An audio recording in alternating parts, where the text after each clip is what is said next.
최근 코로나19 재유행이 확산하면서 이달 말, 그러니까 다음 주에는 환자가 35만 명까지 나올 것으로 전망되는데요.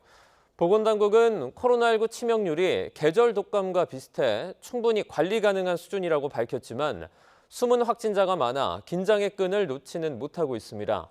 취재기자 연결해서 자세한 상황 알아보겠습니다. 백종규 기자. 네, 사회부입니다. 네, 질병관리청이 이번 코로나 재유행이 이달 말 이후에 점차 잦아들 것으로 보고 있다고요. 네, 질병관리청은 이번 코로나19 여름철 유행이 지난 2년 동안의 추세를 고려하면 예년 정점 수준과 비슷한 규모로 이번 달 말까지 환자가 증가한 이후 점차 감소할 것으로 내다봤습니다.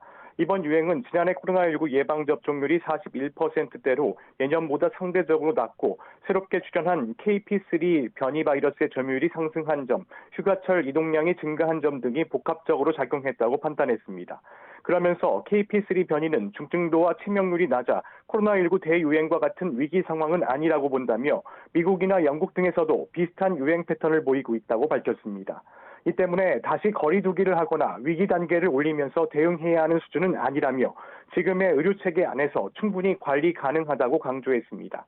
다만 고령층의 치명률이 높아지는 점은 우려했는데요. 60세 이상부터 치명률이 높아지고 특히 80세 이상의 치명률이 1.75%까지 급격하게 높아진 상황이라 고령자와 기저질환자 등은 특히 조심해야 한다고 밝혔습니다. 정부는 요양병원 등 감염병 취약시설 관리를 강화하고 취약시설 환자 발생 초기 단계부터 집중 관리를 하고 있다고 설명했습니다.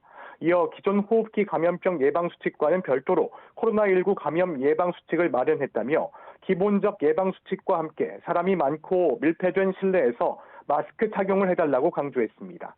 또 자가진단키트 품귀 현상과 관련해서는 이번 달 안에 500만 개 이상 생산 계획이며 공급에 차질이 없도록 하겠다고 했고 치료제 공급은 다음 주 월요일 17만 7천 명분을 추가로 공급하도록 일정을 당겼다고 덧붙였습니다.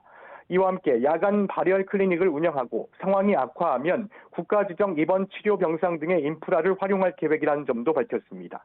오는 10월 시작하는 코로나 백신 예방접종과 관련해서는 고위험군을 대상으로 하고 있지만 일반 국민도 백신을 맞는 게 도움이 된다고 강조했습니다. 추석 방역과 관련해서는 코로나19 유행 상황을 예측하기보다는 실제로 발생하는 상황을 보면서 추석 전에 안내를 할 것이라고 설명했습니다. 지금까지 사회부에서 YTN 백종규입니다.